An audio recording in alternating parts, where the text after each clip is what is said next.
Kegiatan Bumil bareng toddler dan bayi 11 bulan. Assalamualaikum. Memang super duper riuh banget ya kita di fase punya toddler sama punya bayi. Apalagi bayi aku baru umur 11 bulan, terus aku lagi hamil besar juga. Ini aja adek tadi aku gendong terus aku bawa sambil ngepel juga sampai dia ketiduran. Terus pas aku mau tidurin dia malah bangun. Langsung aja di sini aku gendong lagi sambil duduk, terus aku tidurin lagi malah kebangun lagi. Alhasil aku langsung gercep-gercep buat ngambil susu biar adeknya itu bisa tidur lagi. Dan alhamdulillahnya pas adek aku kasih susu itu dia langsung tidur. Abis itu aku selimutin dengan selimut kesayangannya ini. Karena abis ini kerjaan aku masih banyak, jadi aku harus sebisa mungkin tidurin adek sampai pulas. Nah setelah akhirnya adek tidur, lanjut di sini aku mau mandiin dulu abang. Karena ini udah siang banget, udah jam 9 pagi, jadi aku harus buru-buru buat mandiin abang biar segar. Lanjut setelah selesai aku mandiin abang, aku mau langsung cuci pakaian karena cucian aku udah numpuk banget, udah banyak banget. Karena memang biasanya kan aku nyuci itu jam 3 subuh, tapi karena tadi bukannya kesiangan tapi malah airnya nggak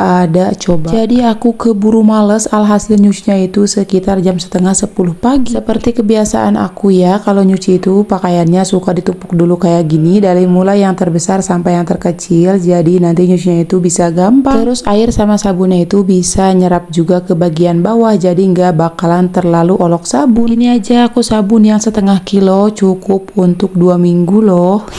Bukannya aku ngirit super pelit ataupun apa, tapi karena memang aku nyuci pakai sedikit sabun aja udah banyak banget busanya. Karena setiap helai pakaian itu udah ada busanya, jadi tinggal aku tambahin sedikit sabun aja udah semakin banyak busanya. Karena tadi HP aku baterainya habis, jadi nge-recordnya cuma setengah aja. Ini udah selesai aja nyucinya. Lanjut aku mau ngambil cucian piring yang juga super duper banyak. Kalau lagi cuci piring kayak gini, aku suka keinget dulu pas aku nyuci piringnya itu suka di kolam. Untuk videonya bisa kalian scroll ke bagian bawah, ada aku waktu nyuci piring itu suka di kolam. Terus aku suka kepikiran gitu, pengen cuci piringnya itu di wastafel biar makin enakan, sama aku juga jadi nyaman nyuci piringnya. Alhamdulillah serang beberapa tahun akhirnya aku kesampaian juga bisa cuci piring di wastafel, meskipun wastafelnya itu ada di rumah umi aku. Karena memang dulu aku tinggalnya masih serumah sama orang tua, dan sekarang bisa kembali lagi nyuci piring dengan cara seperti ini, Masya Allah. Tapi alhamdulillah aku sangat bersyukur dengan keadaan yang sekarang, meskipun nyuci piringnya di kamar mandi yang buluk ini, tapi alhamdulillah ini kamar mandi sama rumahnya itu milik sendiri. Jadi sekarang aku nggak tinggal sama orang tua lagi, terus nggak ngontrak lagi. Dan mudah-mudahan di tahun-tahun berikutnya aku bisa renovasi ataupun beresin ini rumah sesuai impian aku dan sesuai keinginan aku, supaya aku bisa tinggal di rumah ini bareng keluarga kecil itu bisa leluasa, terus bisa lebih nyaman juga. Loh kok jadi curhat ya.